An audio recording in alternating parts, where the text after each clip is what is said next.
Hello students, कैसे आप सभी लोग? अच्छे हैं बेटा? पढ़ाई लिखाई चल रही है? जो मैंने लास्ट टाइम पढ़ाया था वो आपने सही से पढ़ाई करा? वेरी गुड, बहुत बढ़िया। तो अब बेटा हम लोग आगे बढ़ते हैं और बेटा ध्यान से सुनते हैं।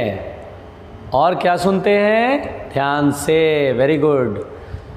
ठीक, एक सेकेंड। हाँ, ओके, चलिए। तो बेटा हमने वेक्टर पढ़ा था। वेक्टर में हम लोगों ने सब्ट्रैक्शन ऑफ टू वेक्टर्स पढ़ लिया था। ठीक है, क्या पढ़ लिया था? Subtraction of two vectors. अच्छे से प्रैक्टिस करते रहना। जो मैंने जितने क्वेश्चन कराए हैं सारे के सारे क्वेश्चन बनने चाहिए, कोई गड़बड़ नहीं करेगा। ठीक है बेटा? अब सुनिएगा ध्यान से। अब हम लोग पढ़ने जा रहे हैं कंपोनेंट्स ऑफ अ वेक्टर। इसी components of a vector topic में आप 3 वेक्टर का एडिशन पढ़ोगे, 4 वेक्टर का एडिशन पढ़ोगे। जितने वेक्टर है सब का एडिशन तुम पढ़ सकते हो। ठीक है? तो अब देखो बेटा, हम लोग अब टॉपिक स्टार्ट करने जा रहे हैं components of a vector. Components of a vector, बहुत आराम से। Components of a vector. अब यहाँ पर बेटा बहुत आराम से समझना कंपोनेंट्स ऑफ अ वेक्टर क्या होता है ना? ये हमारा आज टॉपिक है आज का, कंपोनेंट्स ऑफ अ वेक्टर। अब ये देखेंगे कंपोनेंट्स ऑफ अ वेक्टर क्या होता है। तो देखिएगा ध्यान से, A vector plus B vector is equal to R vector. A vector plus B vector equal to R vector. Are vector क्या है बेटा? Resultant vector. आर वेक्टर क्या है बेटा? Resultant vector. Are vector is the resultant vector. तो देखो, ए vector को जब हम बी वेक्टर से ऐड करते हैं then we get the resultant vector. तो देखो बेटा, जिन वेक्टर को ऐड किया जाता है, ए वेक्टर और बी वेक्टर को ऐड किया जा रहा है और उसके बाद ये रिजल्टेंट वेक्टर बना है। मतलब ये रिजल्टेंट वेक्टर कितने वेक्टर के ऐड करने से बना है बेटा? जल्दी बताओ, जल्दी बताओ। जो इस वीडियो के देख रहा है जल्दी बताओ, रिजल्टेंट वेक्टर जो ये मैंने लिखा है ये कितने वेक्टर को ऐड करने से लिखा है? 2 वेक्टर के ऐड करने से बना है। जब ए वेक्टर और बी वेक्टर ऐड करे तब ये रिजल्टेंट वेक्टर बन रहा है। So A vector and B vector are components of this vector. हम बोलेंगे इस रिजल्टेंट वेक्टर के, इस वेक्टर के 2 कंपोनेंट हैं, A vector and B vector. Components का मतलब होता है कि जितने वेक्टर के एडिशन से वेक्टर बना है, तो हम बोलेंगे ये रिजल्टेंट वेक्टर 2 वेक्टर के एडिशन से बना है, तो हम बोलेंगे इस रिजल्टेंट वेक्टर के 2 कंपोनेंट हैं। अगर मैं आपसे कहूँ बेटा, बहुत आराम से सुनना, if a vector plus B vector plus C vector is equal to R1 vector, तो हम बोलेंगे ये जो R1 वेक्टर है रिजल्टेंट वेक्टर, ये 3 वेक्टर के ऐड होने से बना है, A vector plus B vector plus C vector. तो हम बोलेंगे R1 वेक्टर के 3 कंपोनेंट्स हैं। अगर मैं आपसे बोलूं बेटा, बहुत आराम से सुनना, A vector plus B vector plus C vector plus D vector is equal to R2 vector, तो अब बताओ बेटा R2 वेक्टर कितने वेक्टर के एडिशन से बना है? जल्दी बोलो, जल्दी बोलो। 4 वेक्टर के एडिशन से बना है। R2 वेक्टर 4 वेक्टर के एडिशन से बना है। सो हम बोलेंगे कि इस R2 वेक्टर के कितने कंपोनेंट्स होंगे? 4। कंपोनेंट्स का मतलब होता है जितने पार्ट्स हैं उसमें।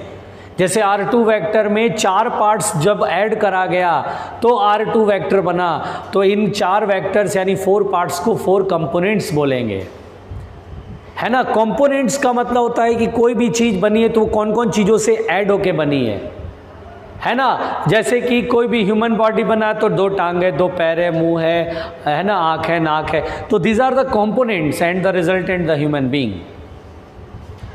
तो बेटा कोई भी चीज़, कोई भी वेक्टर जितने वेक्टर के ऐड होने से बनेगा, वो जो वेक्टर आपस में ऐड किए जा रहे हैं उन्हीं वेक्टर को बोलते हैं कंपोनेंट्स। तो हम बोलते हैं कंपोनेंट्स की डेफिनेशन क्या लिखे? तो बोलेंगे the vectors which are added, the vectors which are added to get the resultant vector, to get the, या इधर लिख देते हैं, to get the resultant vector are said to be components, are said to be components of the vector. Resultant vector का component कहलाएगा. Of the vector मतलब resultant vector का component. यानी बेटा जो वेक्टर वह वो वेक्टर जिन्हें ऐड करके रिजल्टेंट वेक्टर मिलता हमें, उन वेक्टर्स को हम क्या बोलते हैं? Components of the vector. उस रिजल्टेंट वेक्टर का कंपोनेंट्स कहलाता है. Here a vector, B vector, c vector, d vector are the 4 components of R2 vector. A vector, B vector, C vector are the 3 components of R1 vector. A vector and B vector are the 2 components of R vector. इधर वाले component से इधर वाले resultant हैं, इधर वाले component से इधर वाले रिजल्टेंट है. बहुत आसान है, प्लीज़ ज़रा मेरी बात ध्यान से सुनिएगा. अब बेटा कंपोनेंट्स में हम लोग बात कर रहे हैं. हम लोग किस पे बात कर रहे हैं? कंपोनेंट्स पे बात कर रहे हैं. तो ध्यान से सुनिएगा कंपोनेंट्स के बारे में. हम लोग ध्यान से सुनेंगे कंपोनेंट्स के बारे में. तो बेटा ध्यान से सुनना, बहुत आराम से सुनना, बिल्कुल आराम से सुनना जो मैं आपको समझाऊंगा. देखो बेटा, जैसे मान लो मैंने कहा ये ए वेक्टर है और मैंने कहा ये बी वेक्टर है. कितने वेक्टर हैं? तो 2 वेक्टर हैं. ये टेल टू टेल ज्वाइन हो रहे हैं, है ना. A vector B vector tail to tail join हो रहे हैं. अगर मैं बोलूँ इनका रिजल्टेंट प्लॉट करो, बताओ बेटा रिजल्टेंट वेक्टर प्लॉट करने में ट्रायंगल लॉ लगाऊं कि पैरेललोग्राम लॉ? तो हम बोलेंगे सर आप पैरेललोग्राम लॉ लगाओ. क्या लगाओ? Parallelogram law. पैरेललोग्राम लॉ में क्या बताया था? टेल टू टेल रहेगा तो पैरेललोग्राम लॉ. ट्रायंगल लॉ कब लगाते? जब हेड और टेल मर्ज करता है. यहाँ क्या मर्ज हो रहा है? Tail to tail. कौन साइड क्या रहा हो? Tail to tail. तो पैरेललोग्राम लॉ, इसके पैरेलल ये और इसके पैरेलल ये देखिए, ये आपका जो है रिजल्टेंट वेक्टर है. ये रिजल्टेंट वेक्टर है बेटा. तो बेसिकली ये जो रिजल्टेंट वेक्टर है वो कितने वेक्टर के एडिशन से बना है? ए वेक्टर और बी वेक्टर के एडिशन से बना है. So A vector and B vector are the components of R vector, are the components of R vector. बहुत आराम से समझिएगा बेटा, बहुत इजी मैनर में कि ए वेक्टर और बी वेक्टर इन दोनों के एडिशन से ये रिजल्टेंट वेक्टर बना है. तो हम बोलेंगे रिजल्टेंट वेक्टर के 2 कंपोनेंट है, A vector and B vector, क्योंकि इन दोनों को ही ऐड करा तब ये मिला है. तो जिनको ऐड करते उसको बोलते हैं कंपोनेंट्स. अच्छा बेटा, ये दोनों के बीच का कोई एंगल होगा. अब मान लो जैसे सपोज दैट अगर मैं कहूँ कि ये ए वेक्टर है बेटा और ये बी वेक्टर है. अच्छा बताओ, ये दोनों वेक्टर एक दूसरे की क्या है? परपेंडिकुलर है. The angle between A vector and B vector is 90 degree, यानी the A vector is perpendicular to the B vector. अब मैं आपसे बोलूँ यहाँ रिजल्टेंट प्लॉट करो, तो आप बोलेंगे सर इसके पैरेलल ये खींच लो, इसके पैरेलल ये खींच लो, और डायगोनली आप जो है रिजल्टेंट वेक्टर प्लॉट करते हो.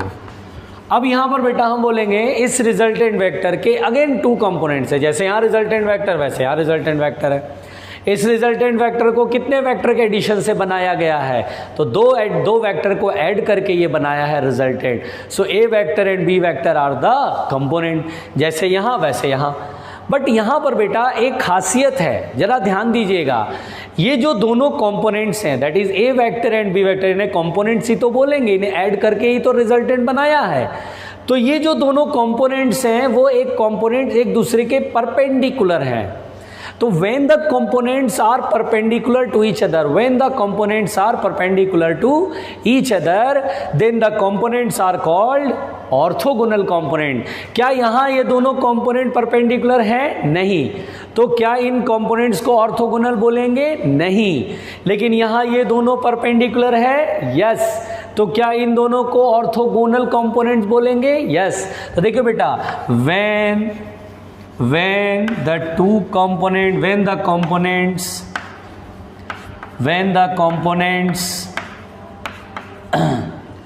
are perpendicular to each other, then the components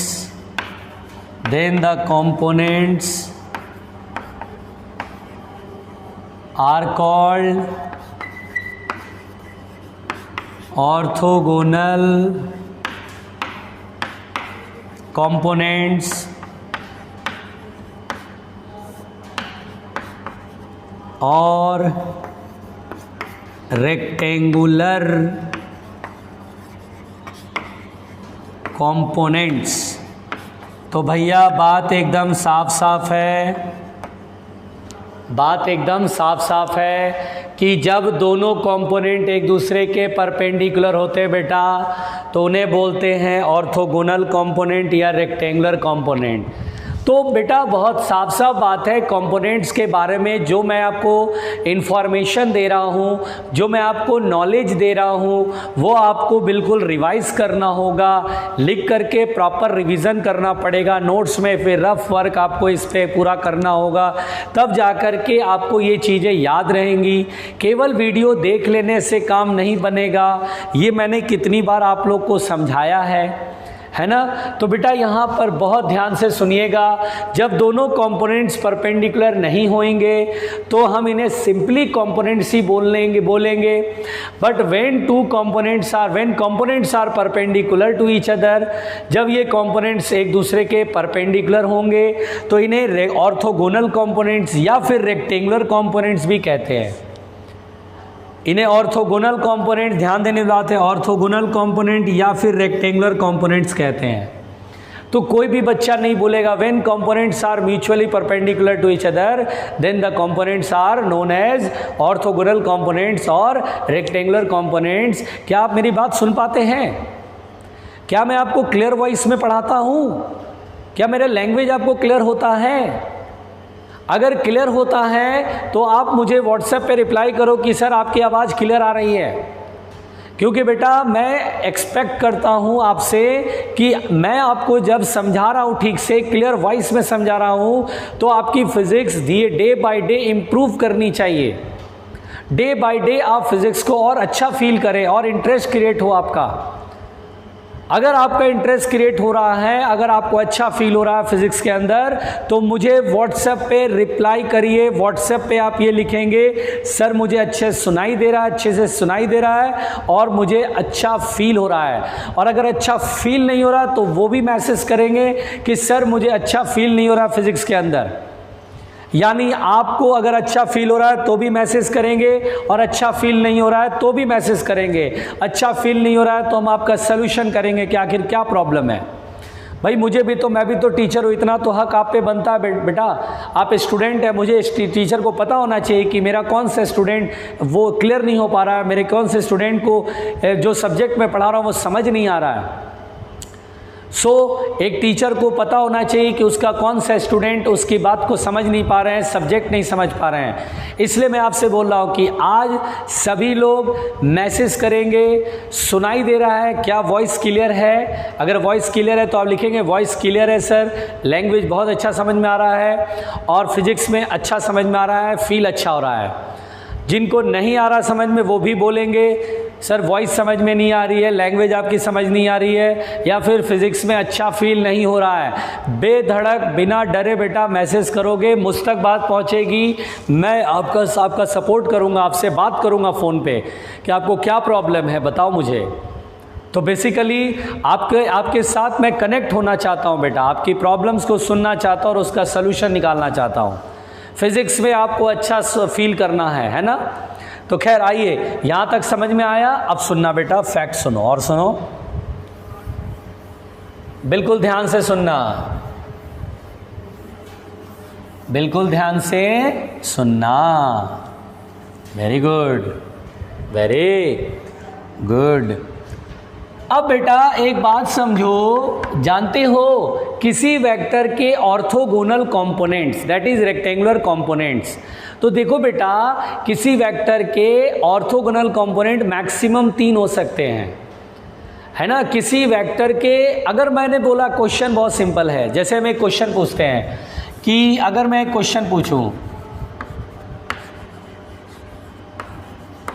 what will be the maximum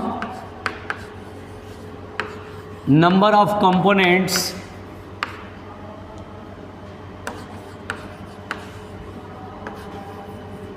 number of components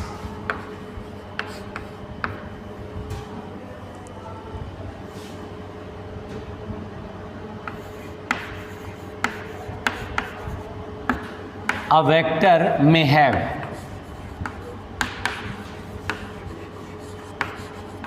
बेटा इस क्वेश्चन का जवाब क्या होगा? क्वेश्चन के रूप में मैं ये बात समझा रहा हूं बेटा, what will be the maximum number of components a vector में हैव, तो हम इसका आंसर देंगे बेटा इन्फिनिटी। हम इसका आंसर देंगे infinity, infinite number of components. यानी बेटा हम बोलेंगे कितने अधिक से अधिक कंपोनेंट हो सकते हैं किसी वेक्टर के, तो हम बोलेंगे infinite.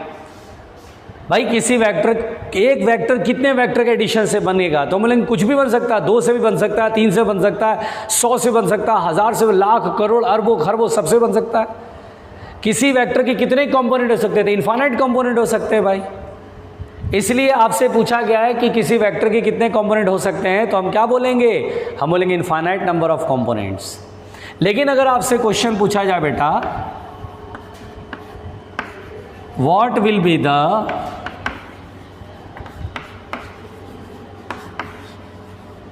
Maximum number of orthogonal component, ध्यान दीजिएगा बेटा, ऑर्थोगोनल कंपोनेंट्स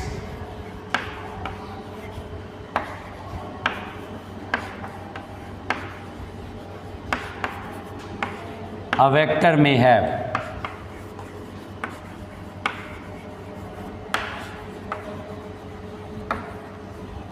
किसी वेक्टर के मैक्सिमम कितने number of components orthogonal components हो सकते हैं, तो इसका आंसर इनफाइनाइट नहीं होगा। यहां पर किसी वेक्टर के कितने कंपोनेंट हो सकते हैं, तो आंसर देना इनफाइनाइट। लेकिन यहाँ पर बेटा किसी वेक्टर के मैक्सिमम कितने ऑर्थोगोनल कंपोनेंट होंगे, तो पता है आंसर कितना देंगे? 3। आप बोले सर 3 कैसे हुआ सर? कितने मैक्सिमम नंबर ऑफ कंपोनेंट हो सकते हैं, तो आंसर देंगे 3। कैसे? Orthogonal component. अच्छा बेटा देखो, एक्स वाई जेड का तो नाम सुना होगा। देखिए एक्स एक्सिस है, ये वाई एक्सिस है, ये एक प्लेन में है, एक प्लेन में 2D प्लेन में एक्स एक्सिस वाई एक्सिस। तो हम बोलेंगे कि एक वेक्टर x की तरफ है तो दूसरा वेक्टर y की तरफ है, दूसरा वेक्टर y की तरफ है, तो इन दोनों का जो रिजल्टेंट होगा ये होगा। अब बताओ इस रिजल्टेंट वेक्टर के कितने ऑर्थोगोनल कंपोनेंट? 2, एक x की तरफ, दूसरा y की तरफ। x axis y axis perpendicular होते हैं, तो एक प्लेन में 2 ऑर्थोगोनल कंपोनेंट। जबकि इन 3D, ध्यान दीजिएगा बेटा, इन 3D जैसे x एक्सिस, ये y एक्सिस और ये z एक्सिस, देखिए इन 3D, ध्यान दीजिएगा बेटा, ये 3D में है, ये 3D में है। देखिए अगर बोर्ड पे देखें तो x एक्सिस, y एक्सिस और z एक्सिस इधर ऐसे, ये 3D है। जैसे देखिए ये है ना, देखिए ये x एक्सिस, y एक्सिस, ये z एक्सिस, ये 3D में है बेटा। तो यहाँ पर एक वेक्टर x की तरफ, देखिए ये वेक्टर x की तरफ, ये b वेक्टर y की तरफ और एक थर्ड वेक्टर c वेक्टर। देखो तीनों ही वेक्टर म्यूचुअली परपेंडिकुलर है, a b और c के परपेंडिकुलर, b a और c के, c वेक्टर इधर समझ लो, c वेक्टर इधर समझ लो। ये डायग्राम ऐसे दिखाने का मतलब इधर की तरफ है बेटा। तो तीनों म्यूचुअली, देखो ना मैंने फिंगर्स को ऐसे करा, ये देखो 90 डिग्री 90 डिग्री 90 डिग्री 90, मतलब अगर मैं बोलूँ ये वेक्टर तो इन दोनों के म्यूचुअली परपेंडिकुलर, ये वेक्टर तो इन दोनों के mutually perpendicular. These 3 vectors are mutually perpendicular to each other and when components एक दूसरे के म्यूचुअली परपेंडिकुलर होता है तो इससे जो रिजल्टेंट बनेगा उसके 3 ऑर्थोगोनल कंपोनेंट होंगे, ये और ये। तो अधिक से अधिक कितने हो सकते हैं, तो 3। तो हम बोलेंगे maximum orthogonal component, maximum orthogonal components will be 3। एक प्लेन में कहेगा तो 2 और 3D में कहेगा तो 3। तो maximum orthogonal components of vector में हैव इज 3। किसी वेक्टर में अधिक से अधिक कितने ऑर्थोगोनल कंपोनेंट हो सकते हैं, तो हम बोलते हैं 3 होते हैं, 3 से ज़्यादा नहीं होंगे। तो कॉन्सेप्ट हमारा बहुत क्लियर है बेटा। किसी वेक्टर के कितने कंपोनेंट हो सकते हैं, तो इनफाइनाइट। किसी वेक्टर के कितने ऑर्थोगोनल कंपोनेंट हो सकते हैं, तो आंसर क्या बोलेंगे? 3। एक x की तरफ, एक y की तरफ और एक z की तरफ। क्लियर हुआ कहानी? देखिए ये जो है मैंने कॉन्सेप्ट सिखाना था, इसलिए मैंने क्वेश्चन लेके समझाया ताकि आपको प्रॉब्लम ना आए। ठीक है, चलो ध्यान से सुनना बेटा, बहुत आराम से ध्यान से सुनना बेटा, बहुत आराम से। ओहो, अब सुनो ध्यान से, देखो देखो,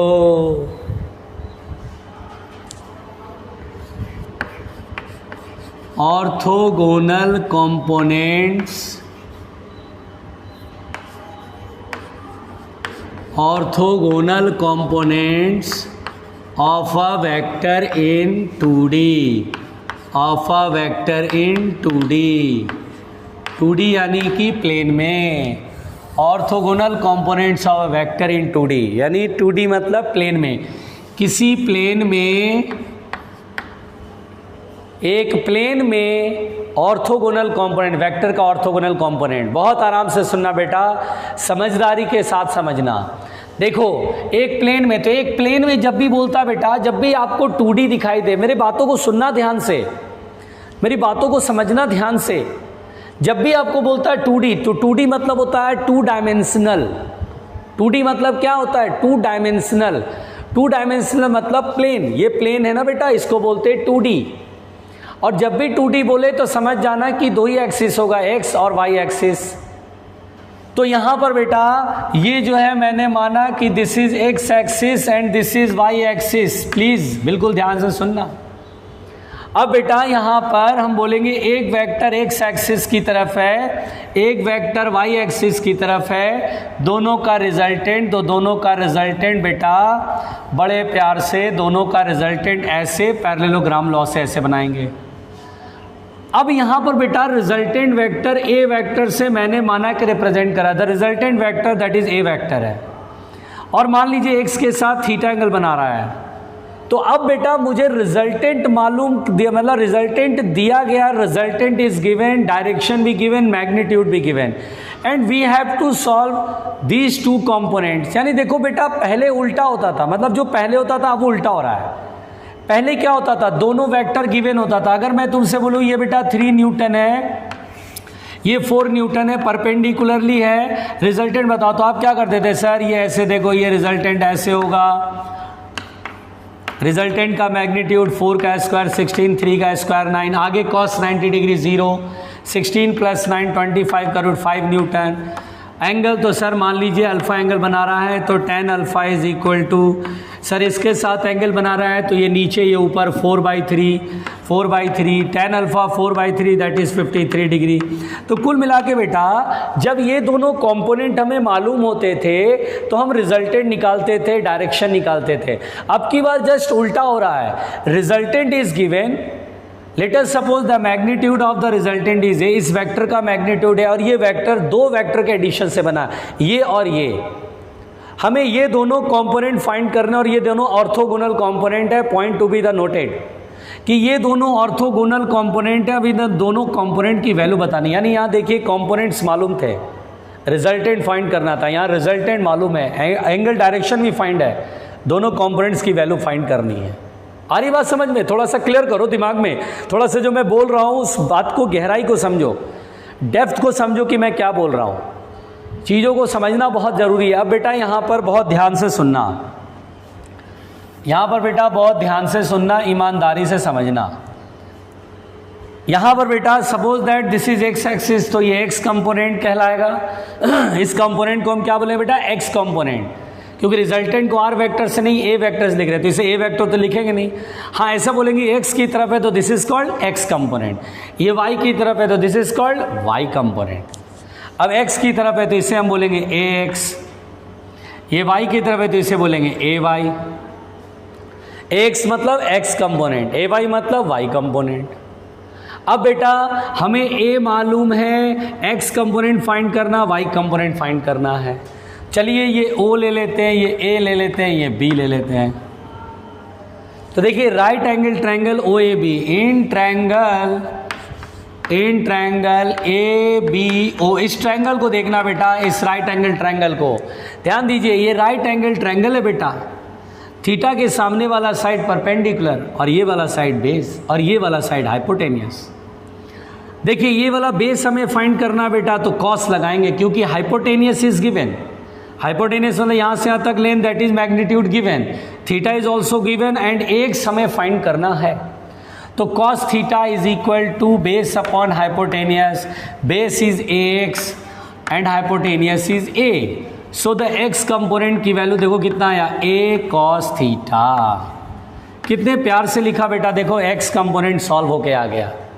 मतलब अगर ये ए है और ये थीटा है तो एक्स कंपोनेंट होगा ए कॉस थीटा, ये हाइपोटेनियस जो रिजल्टेंट है उसका magnitude into cos theta x component. अगर मुझे वाई कंपोनेंट निकालना तो देखो जितना लेंथ ही हो तो क्या उतना ही लेंथ ही होगा, ए वाई के इक्वल होगा। तो देखिए थीटा के सामने परपेंडिकुलर है, ये बेस हाइपोटेनियस है, परपेंडिकुलर फाइंड करना, हाइपोटेनियस मालूम है, क्या साइन थीटा लगा दें। तो देखिए sine theta is equal to perpendicular upon hypotenuse A Y upon A. So देखिए बेटा वाई कंपोनेंट आपको सॉल्व होके आ गया ए साइन थीटा। तो A Y is equal to A sine theta. ध्यान दीजिएगा एक्स कंपोनेंट मालूम, यानी एक्स कंपोनेंट अगर ये रिजल्टेंट का मैग्नीट्यूड है और एक्स के साथ थीटा एंगल है तो इधर आएगा ए कॉस थीटा, ए एक्स की वैल्यू देखो ए कॉस थीटा, और ए वाई की वैल्यू आएगा ए साइन थीटा, देखो सामने है। देखिए रिजल्टेंट मालूम है मुझे, मैग्नीट्यूड और डायरेक्शन यानी एंगल। तो देखिए मैंने एक्स कंपोनेंट कैसे ट्रिग्नोमेट्री से निकाला, कुछ नहीं करना बस ट्रिग्नोमेट्री लगाना, बात खत्म हो गई। कुछ लगा कि बहुत खतरनाक है, हैवी है, कुछ नहीं है बेटा, ध्यान दो अभी और देखो, अभी चीज़ें सीखोगे, अभी धीरे धीरे सारी चीज़ें सीख जाओगे, टेंशन मत लेना, मैं हूँ ना, समझा दूंगा सब। देखो इसे अच्छे से लिख लेना, अभी बात को समझो, ठीक है, धीरे धीरे सब समझ जाओगे प्यार से। अब सुनो बेटा, देखो बिल्कुल ध्यान से देखना इसी में। अगर जैसे मान लो, देखो मैं तुम्हें क्या समझा रहा हूँ, लेट अस सपोज बेटा मैंने तुमसे कहा कि ये एक्स एक्सिस है और मैंने कहा ये वाई एक्सिस है। मैंने कहा बेटा ये वेक्टर है जिसका मैग्नीट्यूड है 10 न्यूटन और ये एक्स एक्सिस के साथ 37 डिग्री का एंगल बना रहा है। अगर मुझसे कहेगा इसका एक्स और वाई कंपोनेंट फाइंड करो, तो हम बोलेंगे सर देखिए आप इसके टिप से ये परपेंडिकुलर इस पर प्लॉट कर दीजिए, ये देखिए यहाँ से यहाँ तक एक्स कंपोनेंट हो जाएगा और इसके टिप से यहाँ पर परपेंडिकुलर इस पे ड्रॉ कर दीजिए वाई एक्सिस पे, तो ये देखिए वाई कंपोनेंट मिल गया।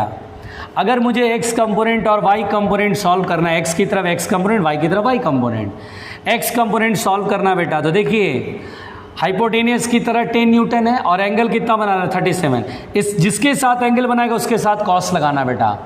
जैसे एक्स की वैल्यू तो 10 cos 37 डिग्री, बिल्कुल ध्यान देखना, cos 37 डिग्री कितना होता है बेटा, जल्दी बताओ, cos 37 डिग्री 4/5 होता है। 5 2 जा 10 यानी 4 2 जा 8 न्यूटन होगा एक्स कंपोनेंट। अगर मुझे वाई कंपोनेंट कहेगा तो हम बोलेंगे सर वाई कंपोनेंट ये साइन के साथ, जिधर जिसके साथ एंगल बनाएगा उधर कॉस लगा देना बेटा।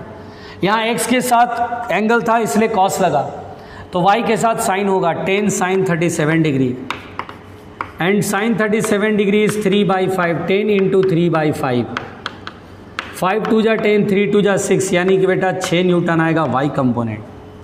कितना सिंपल बनाए। इसी में बेटा अगर मान लीजिए लेट अस सपोज, बिल्कुल ध्यान से देखना, आराम से समझना, suppose that this is x axis, this is y axis. Now let us suppose this is 10 newton, मान लीजिए बेटा 37 डिग्री ये एंगल बना रहा है। Now we have to solve x component and y component, हमें एक्स कंपोनेंट सॉल्व करने को और वाई कंपोनेंट। अगर मुझे एक्स कंपोनेंट सॉल्व करना है तो इसके टिप से एक्स पर परपेंडिकुलर ड्रॉ कर दीजिए, तो यहाँ से यहाँ तक एक्स कंपोनेंट, और वाई कंपोनेंट इसके टिप से वाई पर परपेंडिकुलर प्लॉट कर दीजिए, दिस इज वाई कंपोनेंट। अब मुझसे एक्स कंपोनेंट पूछा जा रहा है कितना होगा, तो मैं बोलूँगा 10। अब यहाँ पर बेटा एंगल इसके साथ नहीं, एंगल इसके साथ दिया गया है, तो जिसके साथ एंगल है उसके साथ कॉस और दूसरे वाले के साथ साइन। अब की बार एक्स कंपोनेंट 10 sin 37 डिग्री होगा एंड sin 37 डिग्री इज 3/5, 5 2 जा 10, 3 2 जा 6, 6 Newton.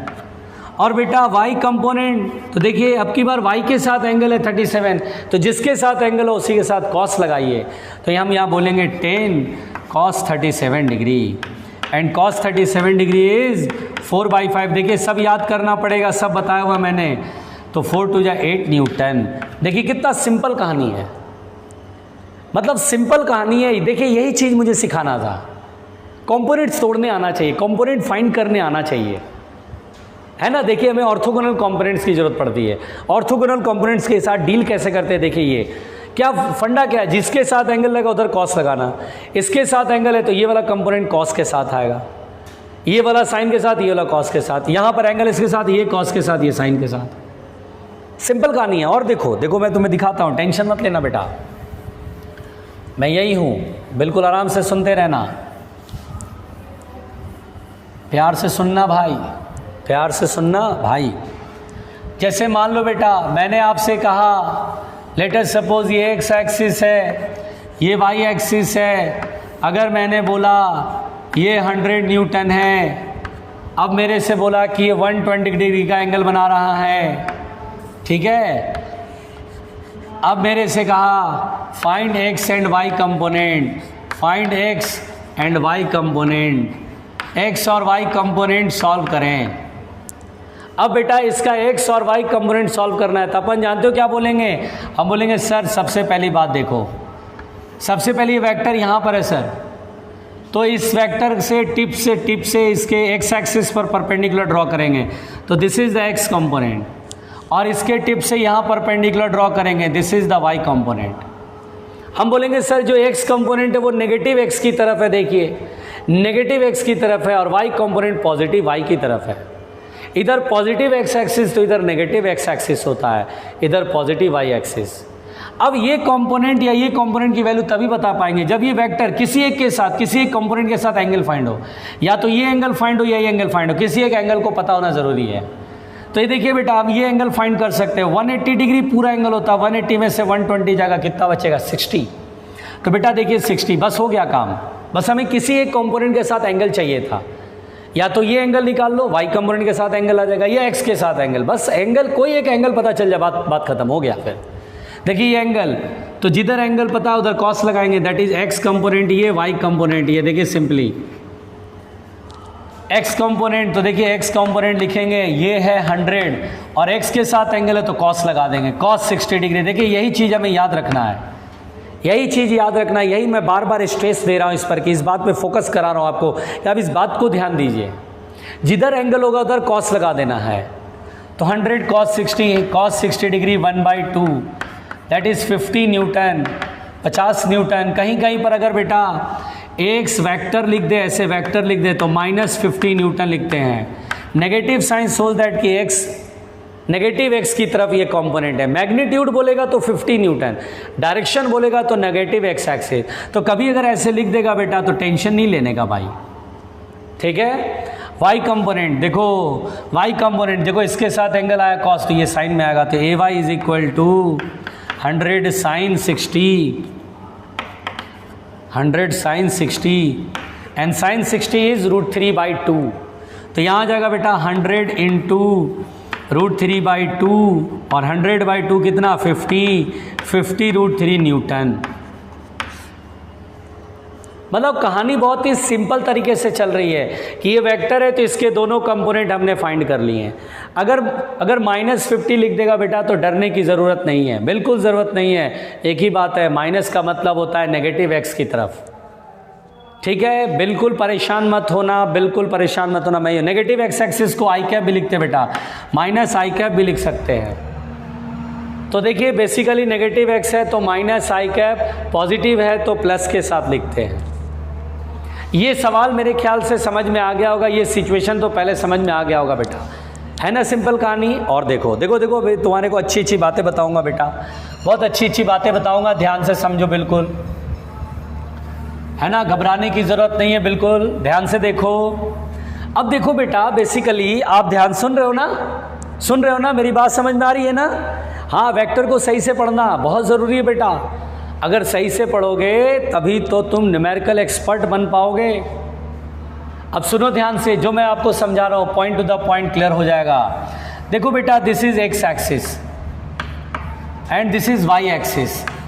Suppose the components are given, suppose the x component x is given, given मतलब दिया हुआ है, y component is also given और हमसे बोला रिजल्टेंट निकालो, बोलेगा रिजल्टेंट निकालो, अरे ये तो वही है sir, addition between addition of two vector है, तो बहुत इजी हो गया। रिजल्टेंट निकालो sir, very easy sir, this is very easy. Resultant तो इधर होगा सर, रिजल्टेंट मान लो ए है, इसका मैग्नीट्यूड निकाला sir, very easy. Resultant formula होता था आर बराबर under root A square plus B square plus 2ab cos theta. याद करो बेटा, R equal to under root A square plus B square plus 2ab cos theta. याद करो। तो यहाँ पर बेटा बहुत ध्यान से सुनना, बहुत ध्यान से सुनना कि this is x component and this is y component. अगर आपसे बोले if x and A Y are given, x and A Y are given, that is, सुनो बेटा, अब सुनो बेटा, सुनो पहले इस चीज को सुनो। अच्छा बेटा, एक्स और ए वाई गिवन है, ये क्या बेटा रिजल्टेंट, रिजल्टेंट मतलब क्या होता है, इन दोनों का एडिशन, वेक्टर एडिशन। ये जो रिजल्टेंट है इन दोनों का वेक्टर एडिशन ही तो होगा। तो A vector is equal to होगा ए x vector plus A Y vector. बोलो क्लियर भाई, इन दोनों वेक्टर का ऐड करोगे तभी तो ये रिजल्टेंट मिलेगा। तो A vector is equal to X vector plus A Y vector, दोनों वेक्टर को ऐड करोगे तो ये रिजल्टेंट मिलेगा। क्या मैं बेटा इसको ऐसे लिख सकता हूं, A vector is equal to, X vector है, इसका मैग्नीट्यूड कितना है एक्स, और डायरेक्शन किधर, एक्स एक्सिस की तरफ, इसको आई कैप से लिख सकता हूं क्या, ऐसे आई कैप, वेक्टर इसका मैग्नीट्यूड, ये डायरेक्शन ही है। क्यों, एक्स एक्सिस की डायरेक्शन को आई कैप से दिखाते हैं, मैंने बताया था। फिर ए वाई वेक्टर है तो क्या लिखेंगे, ए वाई जे कैप। तो A vector is equal to X I cap plus A Y J cap. ध्यान रहे बेटा, X and A Y are given, X और ए वाई गिवन है, मैग्नीट्यूड गिवन है और एक्स एक्सिस वाई एक्सिस की तरफ है, ये भी क्लियर है। तो देखिए ए वेक्टर का magnitude, magnitude of A vector, तो बोलेंगे अरे सर ये तो रिजल्टेंट वाला ही है कहानी, ये कुछ और नहीं, ये तो रिजल्टेंट ही है सर, दो वेक्टर के एडिशन के बाद रिजल्टेंट मिलता है। रिजल्टेंट पूछ रहे हो सर, उसका magnitude under root A square plus B square plus 2ab cos theta. A square मतलब ये इस वेक्टर का मैग्नीट्यूड एक्स है, तो एक्स स्क्वायर प्लस और वाई ये बी स्क्वायर, यानी बेटा इसका मैग्नीट्यूड कितना ए वाई, तो ए वाई स्क्वायर, आगे cos 90 degree plus cos 90 degree तो जीरो हो जाएगा। तो यानी ए बराबर under root X square plus A Y square. यानी बेटा बहुत साफ साफ बात है कि ए बराबर आप लिखना अंडर रूट एक्स कॉम्पोनेंट का स्क्वायर, एक्स कॉम्पोनेंट का जो मैग्नीट्यूड होगा उसका स्क्वायर प्लस वाई कॉम्पोनेंट का स्क्वायर, प्लस वाई कॉम्पोनेंट का स्क्वायर। देखिए कितना प्यारा सा मैग्नीट्यूड मैंने सॉल्व करा। अगर मुझे ए vector x I cap plus A Y J cap होगा तो एक्स कॉम्पोनेंट का स्क्वायर प्लस वाई कॉम्पोनेंट का स्क्वायर। और अगर मुझे डायरेक्शन सॉल्व करना होगा बेटा, मान लीजिए अल्फा एंगल बना रहा है, तो हम लोग बोलेंगे डायरेक्शन ऑफ ए वेक्टर, ये तो बहुत इजी है भाई, ए वेक्टर की डायरेक्शन ये तो बहुत इजी है भाई, tan alpha is equal to, इसके साथ एंगल बना रहा तो ये लिखेंगे, पढ़े थे ना, ए वाई मतलब y component upon x component. ये किसके साथ एंगल आया बेटा, एक्स एक्सिस के साथ, लिख लीजिए विद एक्स, विद एक्स। अगर बोलेगा नहीं सर आप इसके साथ बताओ, तो हम बोलेंगे अरे ये मेरे लिए नया नहीं है, tan beta is equal to, जल्दी बताओ बेटा, एंगल किसके साथ बना रहा, वाई के साथ, तो ये ऊपर एक्स कंपोनेंट ऊपर, जिसके साथ एंगल बनाएगा वो नीचे होता बेटा, ये ध्यान रखना, वाई कंपोनेंट नीचे विद वाई एक्सिस।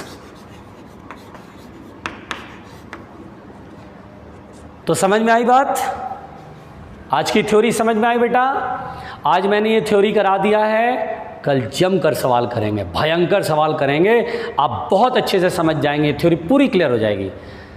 तो कल जमकर सवाल करेंगे, ठीक है। आज जो पढ़ाया है अच्छे से रिवाइज कर लेना, नोट्स में लिख लेना, 2-3 बार रफ में अच्छे से लिख करके याद कर लेना, समझ लेना, तो आपकी सारी परेशानी दूर हो जाएगी, फिर आप क्वेश्चन बहुत जल्दी जल्दी समझेंगे। तो ठीक है, आज के लिए यहीं तक, थैंक यू।